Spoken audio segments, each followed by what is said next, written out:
Acompáñenme a la carta de Santiago, en el capítulo 2. Vamos a leer del versículo 1 al versículo 13. Carta de Santiago, capítulo 2, versículos del 1 al 13. Vamos a leerlo, por favor, juntos. Dice así la palabra de Dios: Hermanos míos, que vuestra fe en nuestro glorioso Señor Jesucristo sea sin acepción de personas.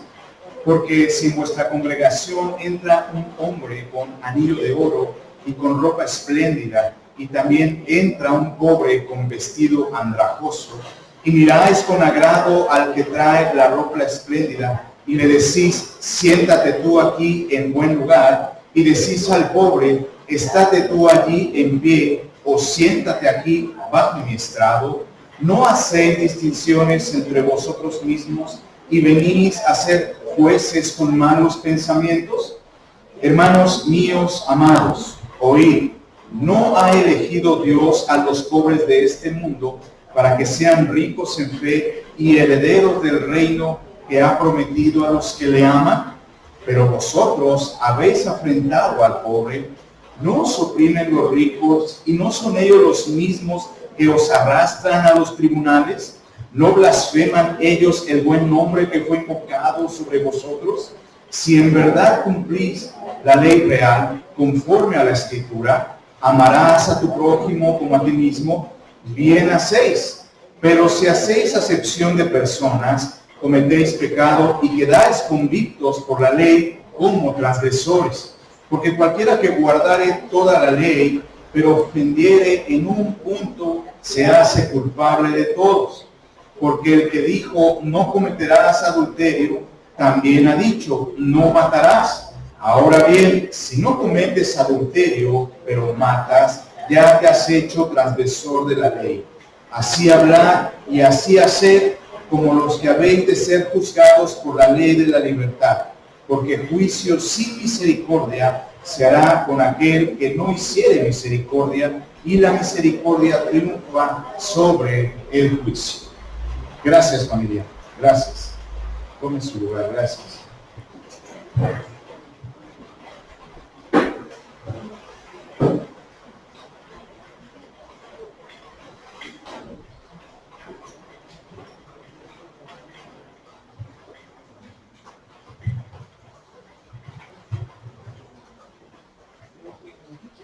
Santiago en estas líneas expresa una enseñanza muy clara respecto a la imparcialidad, no tener preferencias, no hacer distinción. Y bueno, creo que nosotros en algún momento hemos estado en ese punto, tal vez dentro o fuera de la iglesia,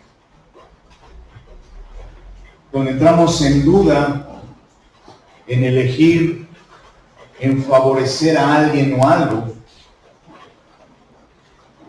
Pero lo que Santiago está enunciando en estas líneas que acabamos de leer es específicamente en el contexto de la fe y específicamente en relación con los congregantes, con los hermanos. Y precisamente esta imparcialidad que el Señor mismo no solamente predicó, sino que Él mismo la llevó a cabo. Él no hizo distinción de personas. Se logra únicamente a través de la fe y la misericordia. Ese es el título de la enseñanza de hoy: fe y misericordia. Estos elementos redundan en esta enseñanza, en estas líneas que Santiago le externa, le enseña a sus oyentes. Así que veamos brevemente lo que nos enseña la Escritura respecto a la imparcialidad en el contexto de la fe. Punto número 1, la fe sin favoritismo. Versículo 1: Hermanos míos, que vuestra fe en nuestro glorioso Señor Jesucristo sea sin acepción de personas. Hemos descrito que Santiago se dirige a sus oyentes como hermanos míos, sabiendo que son judíos que habían creído en Jesucristo. Estos judíos eran conocedores de la ley, conocedores del contexto de la ley de Moisés. Y Santiago los identifica como hermanos míos. Ya en el capítulo 1, en el versículo 12, los identifica como la fe en Jesucristo. Y aquí también nuevamente identifica esa hermandad, esa fraternidad, tomando como referencia, como punto de partida, la fe en Jesucristo. Nuevamente habla de la fe. Santiago ha hablado de la fe en el capítulo 1, en los versículos 3 y 6, cuando dice que la prueba de vuestra fe, y cuando habla de la sabiduría, él también dice pidan, pero pidan con fe. Nuevamente habla de la fe aquí y describe que la fe en nuestro Señor, en nuestro glorioso, Señor Jesucristo. Santiago usa esta expresión y es una expresión importante que resalta en estas líneas. Describe al Señor Jesucristo como glorioso. Y esta palabra glorioso, esta palabra que tiene como referencia a la gloria de Dios, desde luego que habla de la esencia, de la inmutabilidad de Dios, de que el Señor es uno solo, es de una sola consistencia. Él no cambia, Él sigue siendo el mismo. Es el peso de su presencia. Y a eso se está refiriendo Santiago cuando les dice que la fe en nuestro glorioso Señor Jesucristo. Señor, ya lo hemos comentado en algunas ocasiones, del griego kurios, que es dueño absoluto y gobernante. Eso es un Señor, y específicamente el Señor para los que somos de la fe. Y Jesucristo, las palabras griegas únicamente hacen la unión o juntan las palabras Jesús y Cristo. Jesús el Cristo podría describirse también, haciendo referencia, y esto es importante, a Jesús hombre y Jesús el Cristo como Dios. Recordemos que la Biblia enseña que Jesús es completamente hombre, pero Jesús también es completamente Dios. Y es un misterio que muchos teólogos han querido resolver, pero precisamente es eso, es un misterio. Él es completamente hombre y Él es completamente Dios. Y es un misterio que la Biblia nos enseña. Lo que Santiago les está diciendo, hermanos míos, si ustedes realmente tienen fe en este glorioso Señor, en este Cristo, en este ungido, esta se debe llevar a cabo sin acepción de personas. No hacer acepción de personas de ningún tipo, no tener favoritismos de ningún tipo. Y este término que él usa es interesante, porque no dice que no hacer acepción entre hermanos, sino habla de personas en general, y abre el campo, puedo decirlo, a todos con los que los creyentes tienen comunión o tienen algún tipo de relación, alguna interacción. Dice que la fe sea sin acepción de personas. Versículo 2 muestra en este versículo la causa de por qué él extiende la enseñanza de que la fe en nuestro glorioso Señor debe de ser sin acepción de personas. Versículo 2. Porque si en vuestra congregación, me detengo un poco, esta palabra congregación se traduce literalmente como sinagoga. Desde luego que Santiago hace alusión al lugar donde se congregaban los primeros cristianos. Recordemos que Santiago es el libro más antiguo del Nuevo Testamento. Es posiblemente el primer libro que se escribió del Nuevo Testamento. aproximadamente en el año 40, 44 después de Cristo.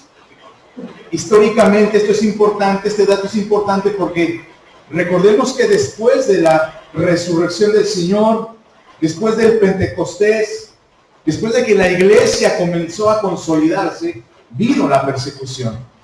Y entonces muchos cristianos salieron, desde luego a causa de la persecución, y tomamos como referencia ese punto cuando Santiago les describe a mis hermanos que están en la dispersión, mis hermanos de las 12 tribus, judíos que habían creído en Jesucristo, pero que habían sido dispersos por la persecución. Bueno, ahora entendemos también que ellos comenzaban a congregarse, ellos comenzaban a reunirse. Santiago en el capítulo 5 también usa la definición de iglesia, pero aquí él coloca la congregación, repito, la palabra sinagoga, pero se traduce como congregación porque no hace alusión a la religión judía, sino al lugar donde se congregaban los judíos que habían creído en Jesucristo.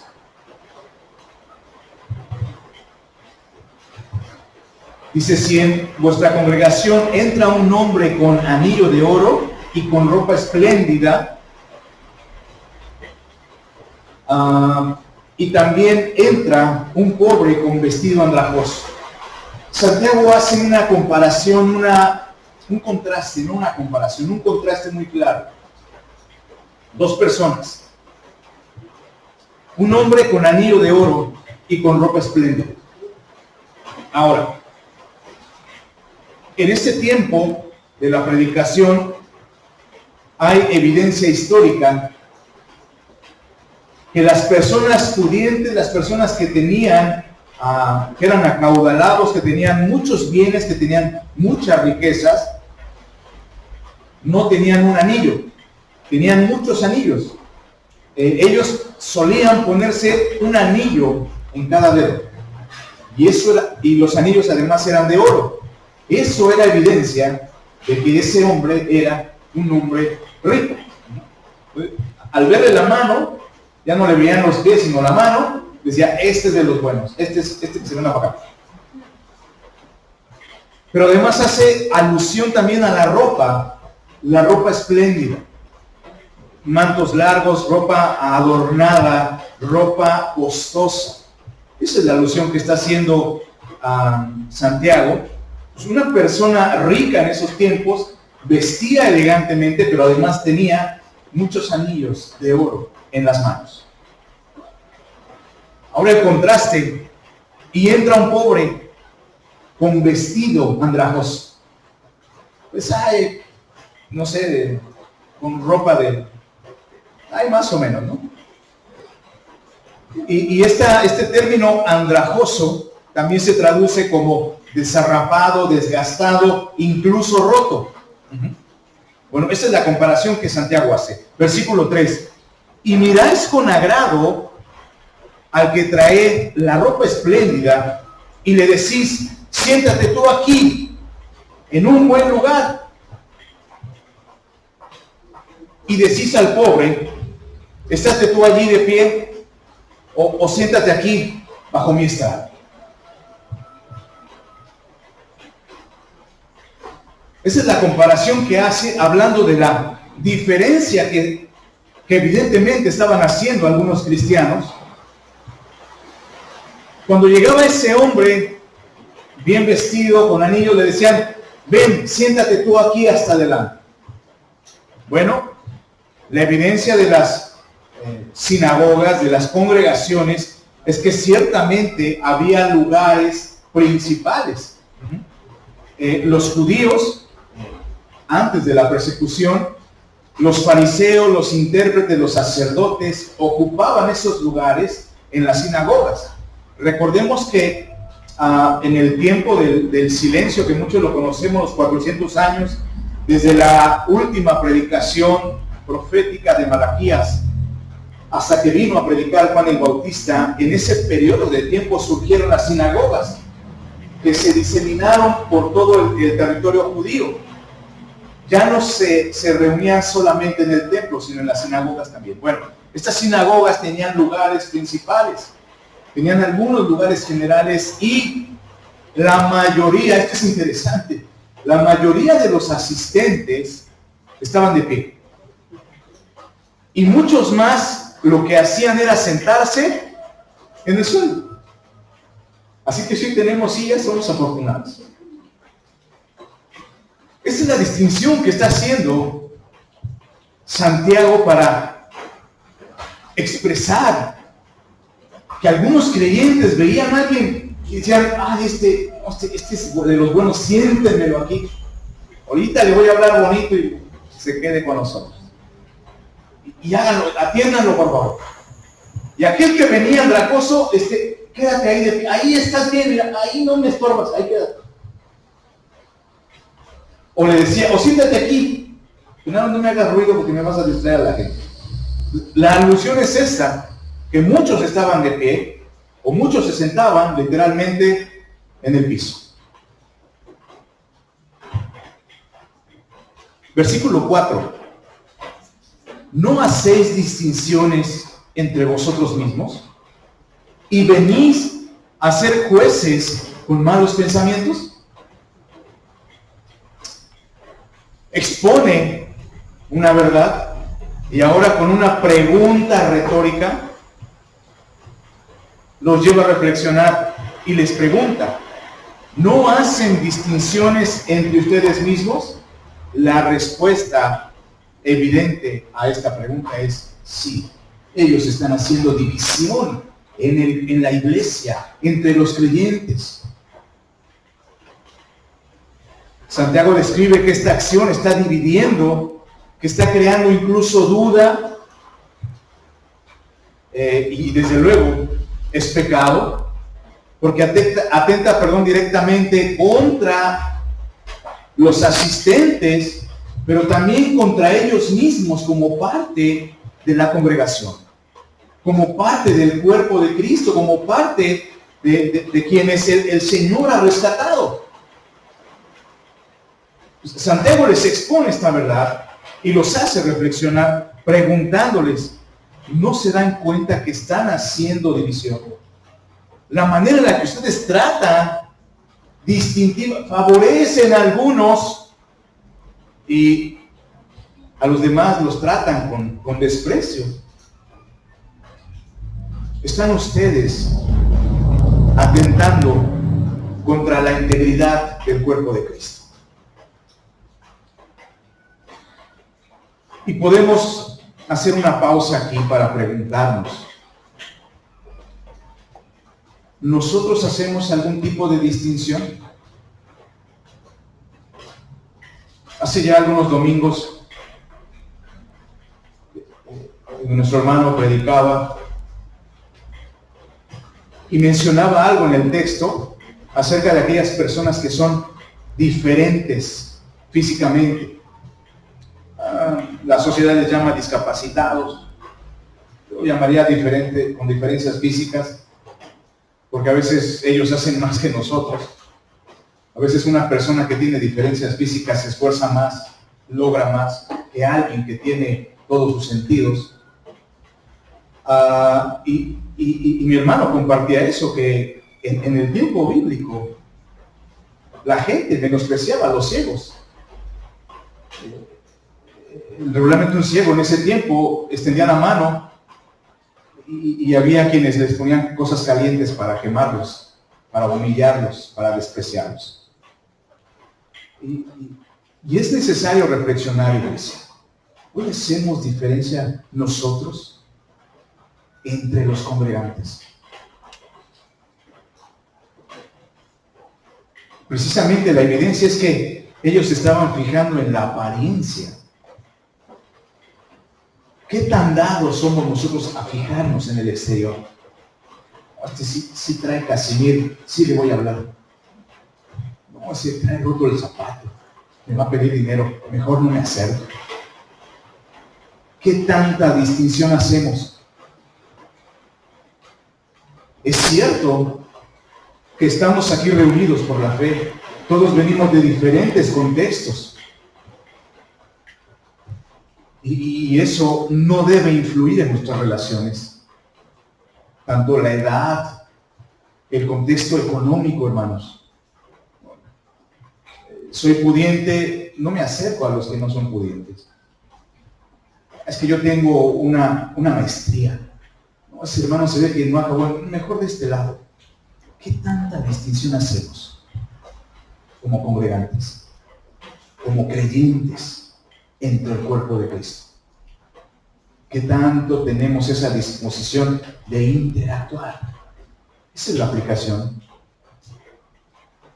Solo a quien conozco, solo a quien me conviene, como que se le ve cara de que es muy enojón, muy enojona, apariencia, y no me doy el tiempo para acercarme y darme cuenta que decimos, ay, es usted un pan de Dios. Pues sí, pero no te acercas.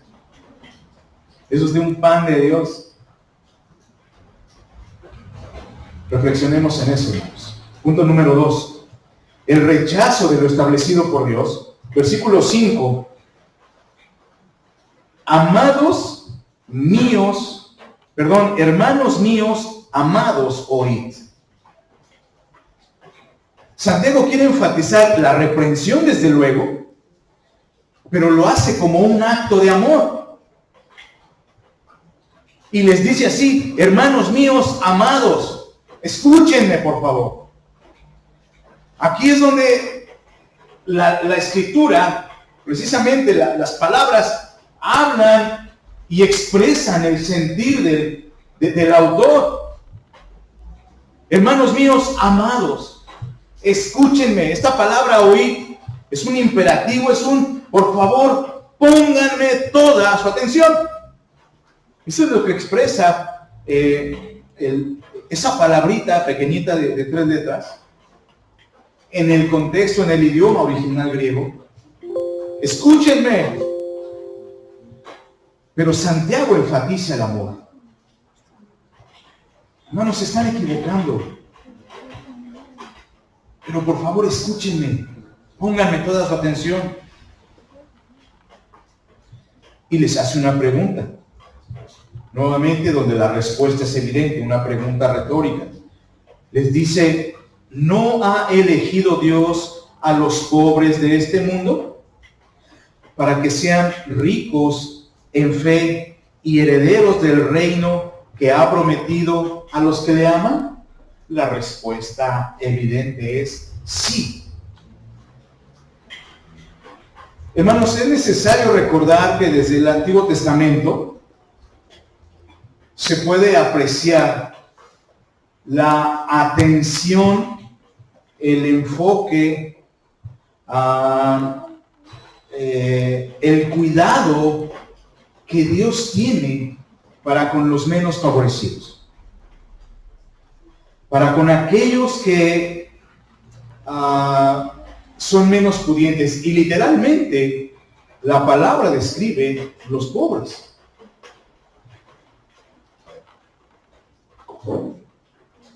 Levítico capítulo 19, hermanos, describe claramente algo de esto.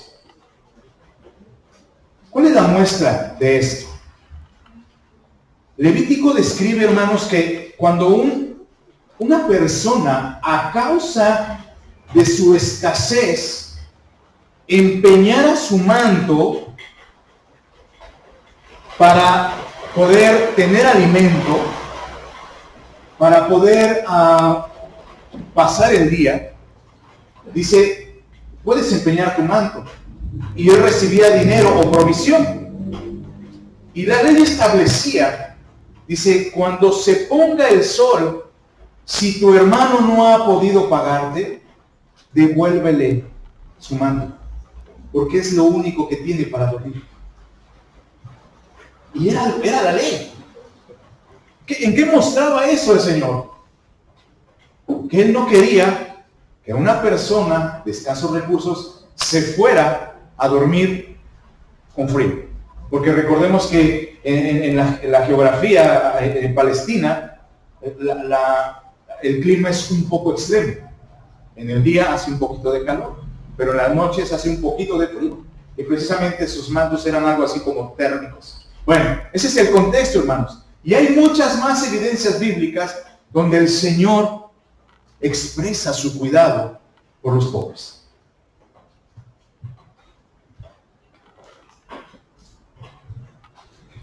Santiago mismo, en capítulo 1, versículo 9, menciona al hermano de condición humilde, donde él claramente dice, el hermano que es de condición humilde debe de sentirse digno porque Dios le ha concedido esa condición. Hermanos, esto le va a parecer a usted extraño, pero la misma Biblia describe que al rico y al pobre, ¿quién los creó? El Señor. Así que si alguien es de escasos recursos, hermanos, es la voluntad de Dios. Si alguien tiene mucho, es la voluntad de Dios. Pero la Biblia también habla claramente acerca del contentamiento. Porque el apóstol Pablo describe que aquellos que se han afanado con las riquezas fueron traspasados por muchos dolores, pero además se perdieron. Sí, se afanaron tanto por el dinero que perdieron el camino y se extraviaron de la fe. Santiago dice que el hermano debe sentirse orgulloso. Esa es la traducción literal. Siéntase orgulloso de su alta dignidad, porque es Dios quien le ha dado esa condición de humildad. Ahora, estamos en un mundo materialista donde a alguien le puede parecer exagerada o ridícula esta idea. ¿Cómo le voy a dar gracias a Dios porque soy pobre? Sí, dale gracias a Dios. Porque es su voluntad. Porque si tuvieras, ya te hubieras destruido. Porque ya te hubieras perdido. Porque ya no te congregarías. Ahora, Santiago muestra el contraste de una persona rica, de una persona pobre, pero enfatiza esta verdad. Y dice que Dios ha elegido a los pobres de este mundo para que ellos sean herederos, para que ellos sean ricos en fe y puedan heredar el reino de los cielos. Ahora, hermanos, detengámonos brevemente en esta declaración, porque es evidente que Santiago no está diciendo que Dios ha elegido a todos los pobres de este mundo de todas las edades. Porque ciertamente hay personas pobres que son humildes, que son entendidas, pero hay personas pobres que son engreídas, soberbias, que no se dejan ayudar. Bueno, el mismo texto lo aclara.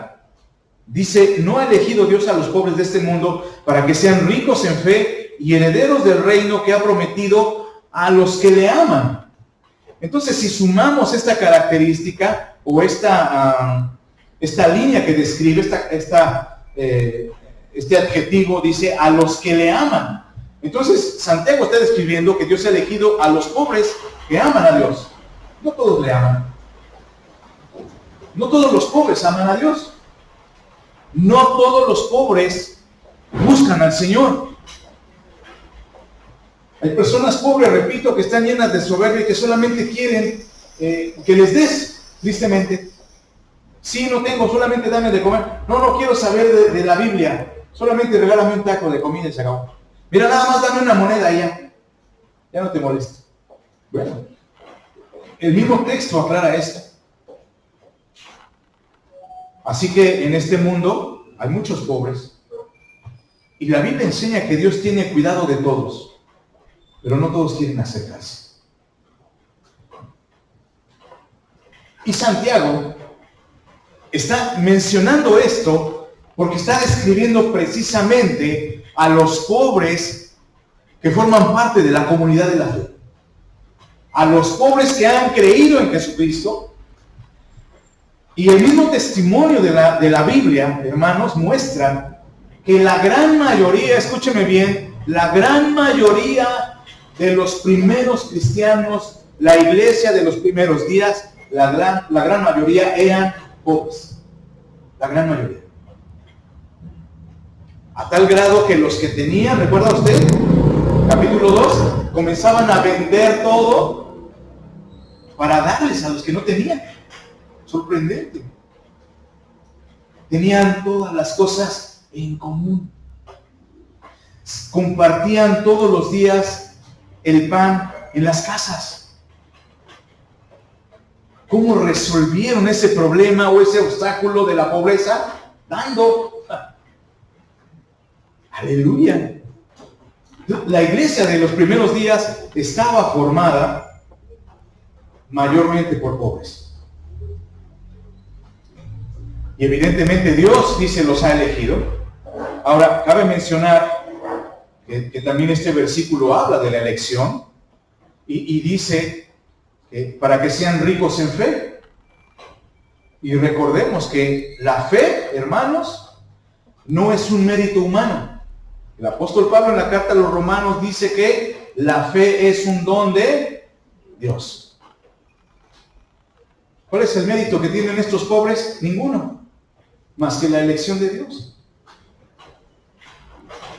Y que aman a Dios. Una vez entendiendo, aman a Dios y Dios los elige desde luego para que sean herederos. Versículo 6. Pero vosotros habéis afrentado al pobre. ¿No os oprimen los ricos y son ellos mismos los que los que os arrastran a los tribunales? Después de compartirles cuál es la voluntad de Dios para con los pobres, nuevamente les dice, pero ustedes han ofendido a los pobres.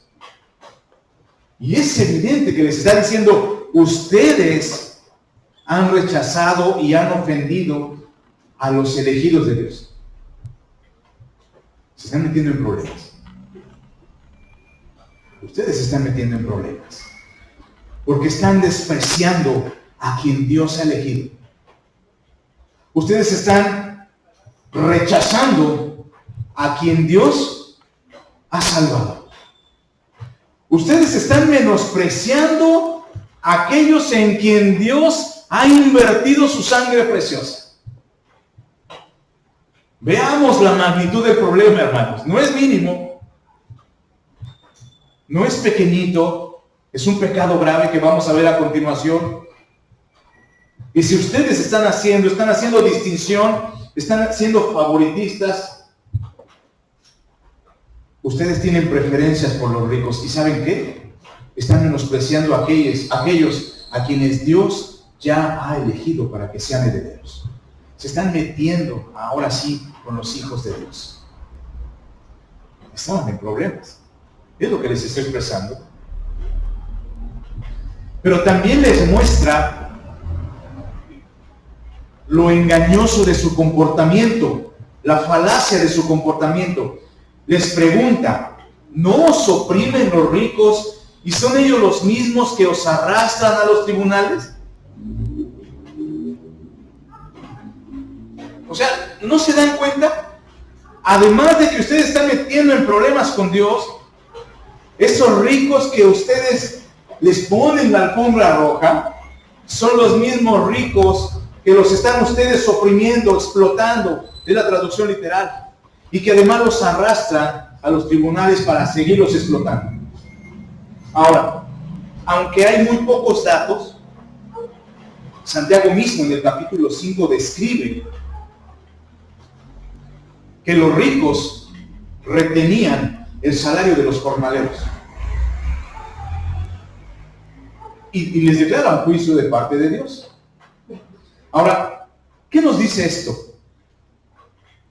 Que es muy posible, hermanos, que muchos judíos creyentes eran trabajadores de personas ricas. Y estas personas, ¿cómo los oprimían? Reteniéndoles el salario, no les pagaban.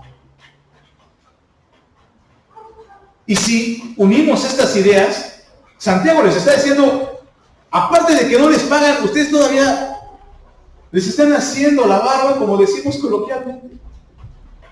¿No se dan cuenta? Que además ellos los arrastran a los tribunales, hermanos, y esto tanto en el Antiguo como en el Nuevo Testamento, como hoy en día lo estamos viviendo. Gente con influencias de cualquier tipo tiene la capacidad de corromper el sistema judicial. Bueno, en estos tiempos no era la excepción. La gente corrompía el sistema judicial. No eran justos. Hoy no es desconocido que con una influencia, con un billete, con una llamada, mucha gente tuerce la ley, tuerce el derecho. Bueno, es lo que estaba sucediendo aquí. Y Santiago se los está reprochando. Menosprecian a los creyentes, pero ustedes están procurando a aquellos que los están explotando, y además ellos también los llevan a los tribunales. O sea, ¿acaso eso no es ser falto de entendimiento?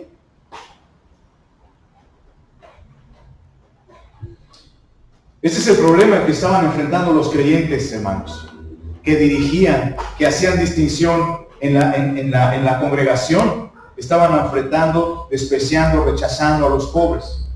Y esto, desde luego, que es pecado. Ahora, es evidente que los primeros cristianos no desconocían las enseñanzas del Señor Jesucristo. Escuchen lo que dice Mateo 25:41. Palabras del Señor, describiendo la importancia de las acciones con una motivación correcta, desde luego, en obediencia al Señor, en beneficio de aquellos pobres, de los que son necesitados. Mateo 25:41, el día del juicio. Entonces dirá también a los de la izquierda: apartaos de mí, malditos, al fuego eterno preparado para el diablo y sus ángeles. ¿Por qué? Porque tuve hambre y no me disteis de comer, tuve sed y no me disteis de beber, fui forastero y no me recogisteis, estuve desnudo y no me cubristeis, enfermo y en la cárcel y no me visitasteis. Entonces también ellos le responderán diciendo: Señor, ¿cuándo te vimos hambriento, sediento, forastero, desnudo, enfermo o en la cárcel y no te servimos? Entonces le responderá diciendo: de cierto os digo que cuando no lo hiciste a uno de estos más pequeños, evidentemente creyentes, tampoco a mí lo hiciste. Sorprendente.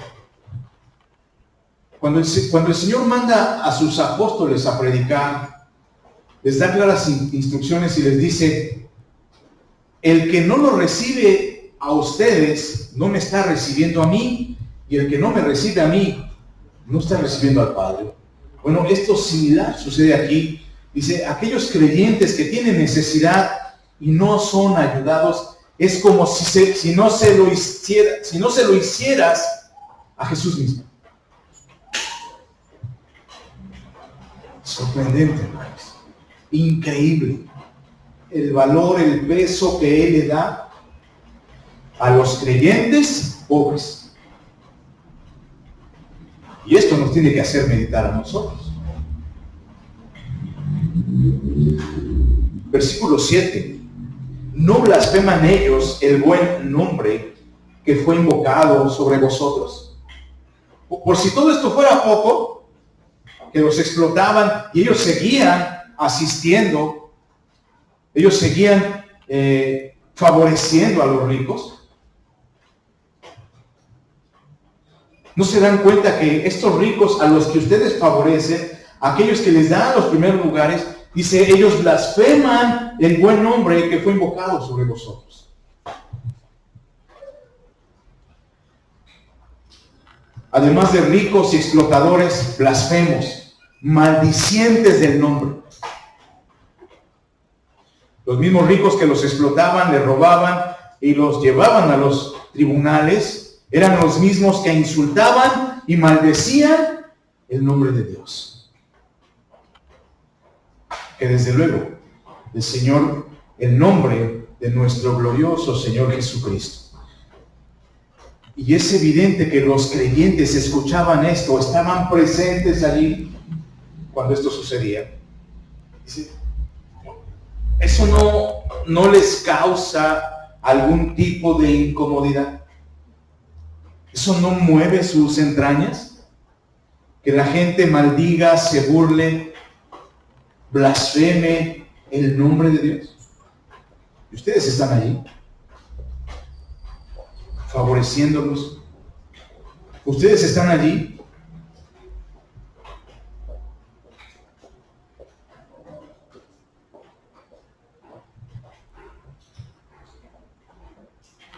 Y podemos hacer una breve pausa aquí para meditar en lo siguiente.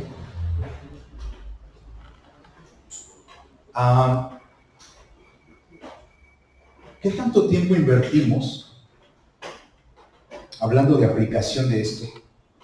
Piensa en esto. ¿Cuánto tiempo inviertes con tus hermanos de la fe?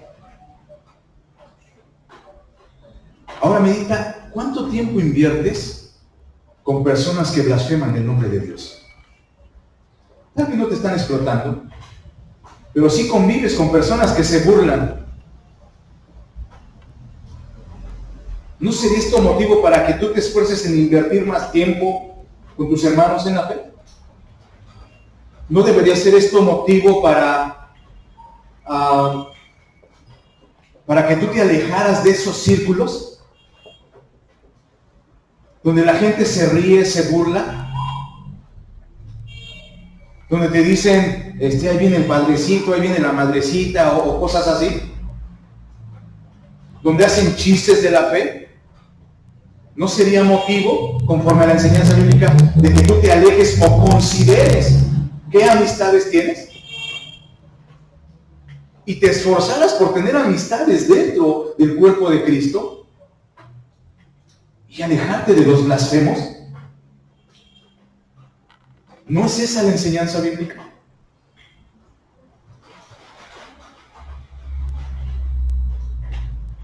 Santiago le dice a sus oyentes, ¿cómo es posible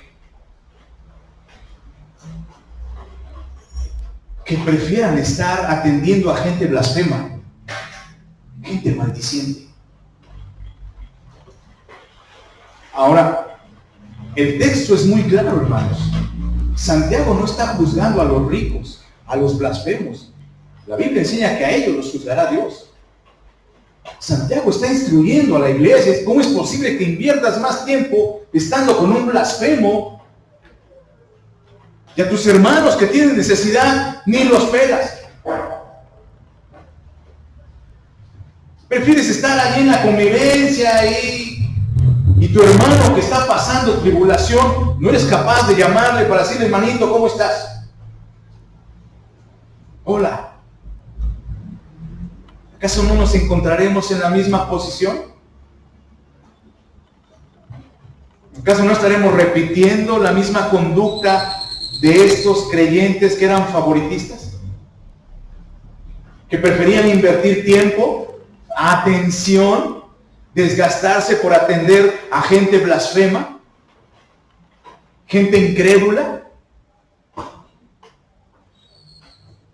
y despreciando a lo que Dios ha escogido.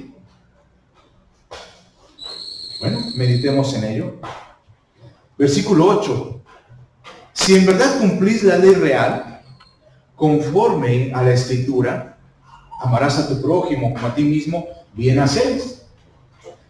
Santiago le recuerda la necesidad de cumplir fielmente la ley, hermanos. Nuevamente, este concepto Santiago lo usa para describir específicamente un mandamiento, el mandamiento de amarás a tu prójimo como a ti mismo. Ahora, entendamos que había quienes realmente se estaban esforzando por cumplir esta ordenanza, este mandamiento claro, pero había quienes se estaban equivocando. Ellos tenían el conocimiento de la ley y ellos sabían, hermanos, ya lo hemos comentado esto, ellos sabían que los mandamientos no son negociables. Los mandamientos de Dios no se preguntan. los mandamientos de Dios se obedecen. Y ese es el énfasis que Santiago hace, ¿sí? Si en verdad ustedes cumplen la ley conforme a la Escritura, y menciona, amarás a tu prójimo como a ti mismo, está citando Levítico 19, ya lo he comentado, amarás a tu prójimo como a ti mismo. Cuando leemos este texto de Levítico, el contexto que rodea a este texto, este versículo, precisamente es el amor al prójimo, que lo describe de la siguiente manera. El amor entre hermanos que comparten la misma fe, lo describe así: ayudar al pobre, no robar, no engañar, no mentir, no retener el salario, no maldecir.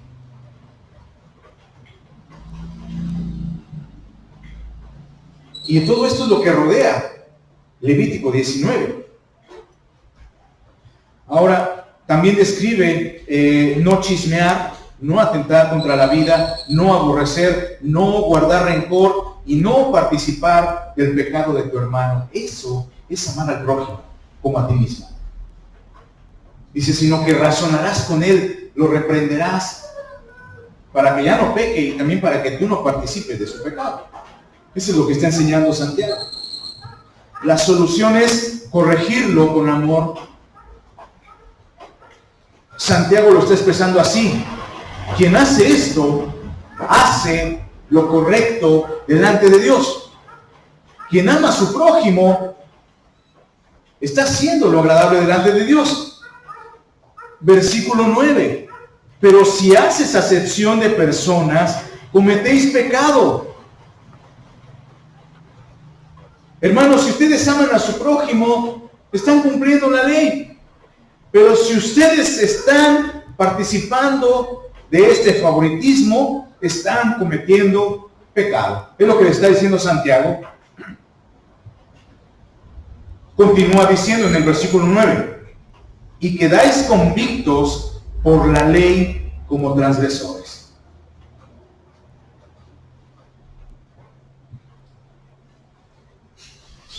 Y estas dos palabras son muy importantes, porque primero les dice: si ustedes hacen acepción de personas, ustedes están pecando. Y entendemos que la paga del pecado es muerte. Y esta palabra pecado es una palabra que muchos escritores usan en el Nuevo Testamento, la palabra equivocarse, la palabra errar al blanco, la palabra no hacer lo correcto, así se traduce. Pero también Santiago añade y dice, quedan convictos por la ley como transgresores. Y esta palabra transgresor es una palabra, puedo decir, más fuerte, hablando del cumplimiento de la ley. Esta palabra describe a aquel que peca con conocimiento de causa. Alguien que conociendo la ley decide voluntariamente quebrantarla. Un transgresor es aquel que peca con conocimiento. Y podemos decir que es un grado más alto de ofensa a Dios. Sabemos que la Biblia no describe pecados grandes o pequeños, pero los transgresores son más ofensivos delante de Dios. Porque lo hacen con dolo. Lo hacen con entendimiento. Y es lo que está diciendo Santiago. Ustedes no nada más están pecando, son transgresores de la ley.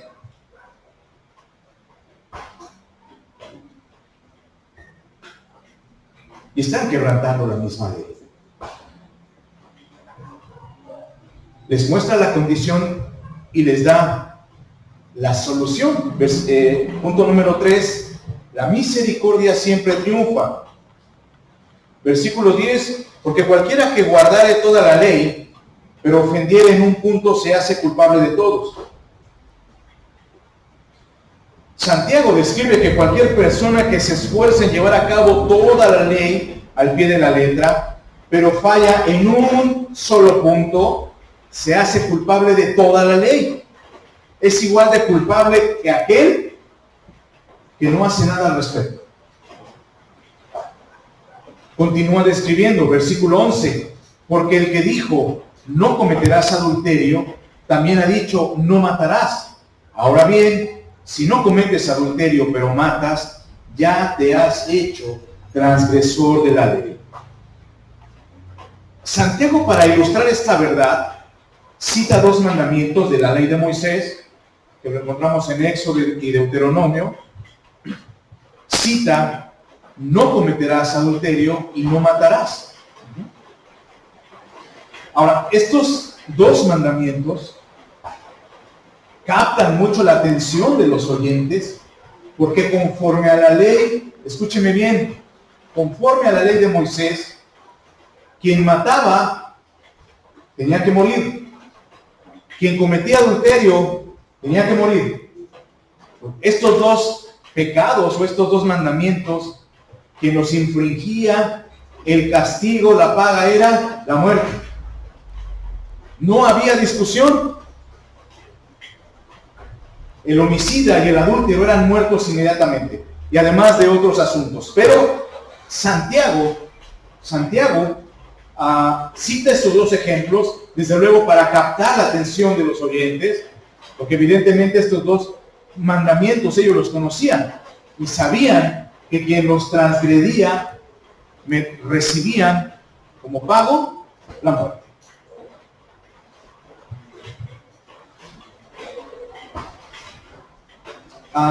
Dice Santiago, si no eres un adúltero, pero matas, te haces transgresor de toda la ley.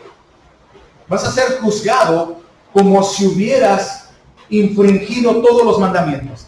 Esa es la enseñanza. Un solo detalle te cuesta todo. Y Santiago, el énfasis que está haciendo precisamente no es la perfección, sino la misericordia. Versículo 12. Así hablad y así haced, como los que habéis de ser juzgados por la ley de la libertad. Hermanos, por todo lo anterior que les he dicho, hablen y actúen como quienes han de ser juzgados por la ley de la libertad, no por la ley de Moisés, sino por la ley del Evangelio, la ley del Espíritu, conforme al juicio de Dios, pero conociendo la gracia del Señor Jesucristo. Eso es lo que le está diciendo. Hermanos, hablen y actúen como quien conoce el Evangelio, porque al final del camino viene el juicio y ustedes van a ser juzgados conforme a ese conocimiento.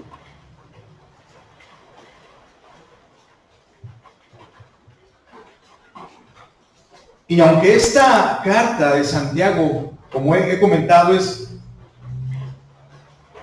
la carta más antigua del Nuevo Testamento, posteriormente se escribieron las demás.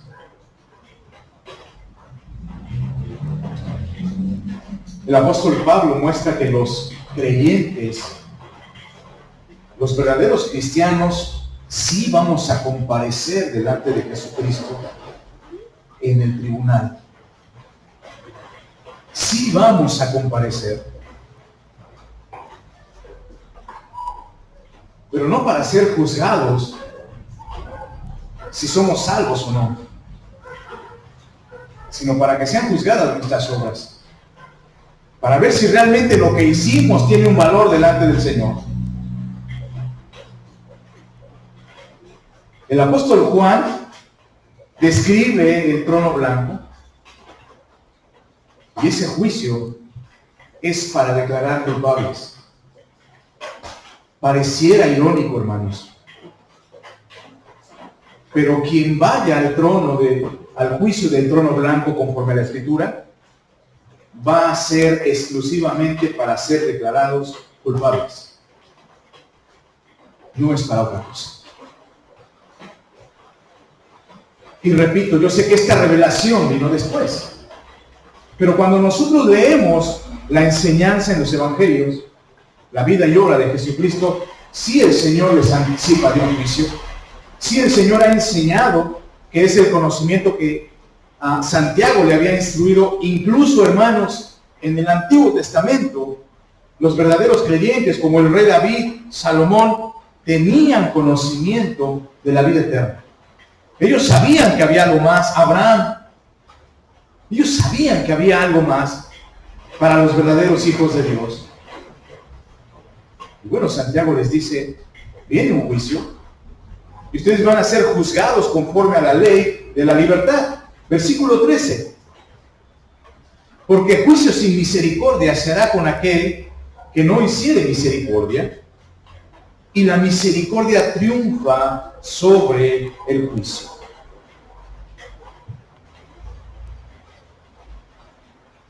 Finaliza esta idea Santiago diciéndoles, juicio sin misericordia. Hermanos, nosotros ya hemos sido juzgados, ya hemos sido justificados delante de Dios. Romanos capítulo 5. ¿Y cómo hemos sido declarados justos?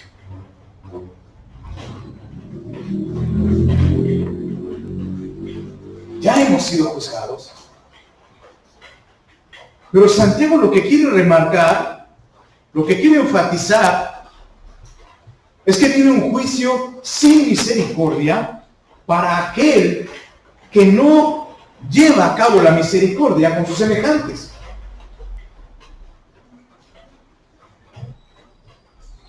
Ahora, entendiendo este texto, hermanos, conforme a la enseñanza bíblica de la salvación, es evidente que aquel que hace misericordia es porque ha nacido de nuevo. Aquel que hace misericordia es porque es un verdadero hijo de Dios. Aquel que hace misericordia es porque mora en él el Espíritu Santo. Aquel que hace misericordia es porque ha entendido y ha recibido la misericordia de Jesucristo. ¿Qué es la misericordia?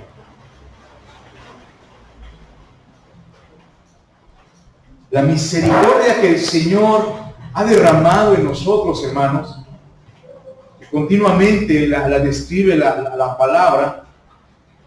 La misericordia es, en términos sencillos, es no recibir lo que merecemos. No recibir lo que merecemos. Esa es misericordia.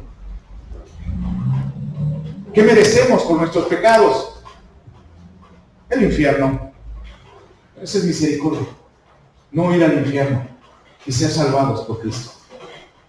Es lo que Santiago está expresando. Ustedes ya recibieron misericordia, hagan misericordia. Ayuden. Y en el contexto de los hermanos con necesidad, Santiago desde luego está exponiendo, no se detengan a ver si lo merece o no. Ustedes ayuden. Den. Porque lo está necesitando. Hagan misericordia. Al rico atiéndanlo también y prediquen el evangelio. Porque también necesitan misericordia. Y una vez más describo esto. Santiago no está juzgando ni a los pobres ni a los ricos. Santiago no está diciendo, hermanos, es bueno ser pobre, es malo ser rico. No está diciendo eso. Ese no es su énfasis. El énfasis de Santiago es aquellos que hacen acepción de personas, su fe está equivocada, no están dando evidencia de que son misericordiosos, y eso los pone al borde del juicio. La obra de John Bunyan, del El progreso del peregrino, les invito a que la lean. Es impresionante cómo describe la llegada a un lugar donde es un borde, hermano. O sea, es una división muy pequeña entre caer al vacío o permanecer en el camino de la justicia, de la fe. Y es lo que Santiago está diciendo. No se confíen. Hagan misericordia. Amen a su prójimo. ayuden al pobre, no hagan distinción entre hermanos. Finaliza diciendo, la misericordia triunfa sobre el juicio. Y esta idea viene desde los profetas. El Señor claramente le dijo a su pueblo Israel, misericordia quiero y no sacrificio, precisamente en el contexto de que las autoridades se ven enseñoreado del pueblo, maltrataban a los pobres, los llevaban a los tribunales. La gente que tenía poder abusaba del poder. Pero eso sí, ofrecían sacrificios en la casa de Jehová. Por eso el Señor les dice, ya no quiero esto, misericordia quiero. Y es evidente que esta misericordia que hemos recibido de Jesucristo es la que ha triunfado sobre el juicio. Hermanos, si en verdad nosotros ponemos en práctica esto, eso sencillamente da evidencia de que somos verdaderos cristianos, de que somos salvos, de que nos está esperando el Señor en casa. Pero hoy que estamos aquí, hermanos, trabajemos, amemos al prójimo, no hagamos distinción de personas, esforcémonos por tener esa interacción con nuestros hermanos, amemos, no nos dejemos llevar por la apariencia. Ay, es que se ve que es bien especial. Pues a lo mejor sí, pero ámalo. A lo mejor tú te ves igual, ¿no te has visto al espejo? No, yo me veo bien, yo soy el alma de la fiesta. No, mírate en el espejo. Esta es la evidencia que pide Santiago. Hermanos, amados míos, la enseñanza bíblica es muy clara. El Señor demanda de su iglesia. El Señor demanda de los verdaderos hijos fe y misericordia. Y esa fe se va a hacer evidente cuando no hacemos diferencia, cuando no rechazamos a quienes Dios ha escogido. Si alguien entra por esa puerta y se sienta, ámele, bendígale, platique con él, con ella.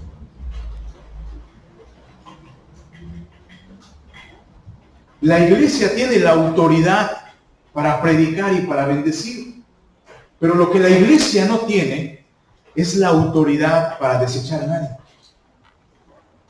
Para decir este sí, este no, este sí, este se ve que es algo que pasa. A mí ese trae dinero, ese va a ofrendar bien, échemelo para acá. La iglesia no tiene ese control. La iglesia tiene autoridad para bendecir, para amar. Hermanos, la iglesia tiene autoridad para orar. ¿Qué es lo que estaremos haciendo esta semana? Poniendo en práctica la oración. Y a todos los que estemos aquí, dispongamos, hermanos, un tiempo, amemos, hagamos misericordia. Sacrifiquemos cuando sea necesario. Vamos a invertir tiempo con gozo, con alegría, porque ciertamente nosotros, cada uno de nosotros, hemos recibido misericordia de parte de Dios. Conclusión. La evidencia final de los que tienen su fe firme en el glorioso Señor Jesucristo es que no hacen acepción de personas, que viven haciendo misericordia, que aman a su prójimo y que se esfuerzan por extender la misericordia que han recibido, que dan desinteresadamente, que aman desinteresadamente, que se esfuerzan por vivir conforme a la ley de la libertad, conforme al corazón de Dios. Hermanos, que nuestra fe no sea hipócrita. No hagamos distinción. No favorezcamos a unos y a otros. Que nuestra fe sea de una sola pieza. Amemos y hagamos misericordia. Oremos en esta mañana.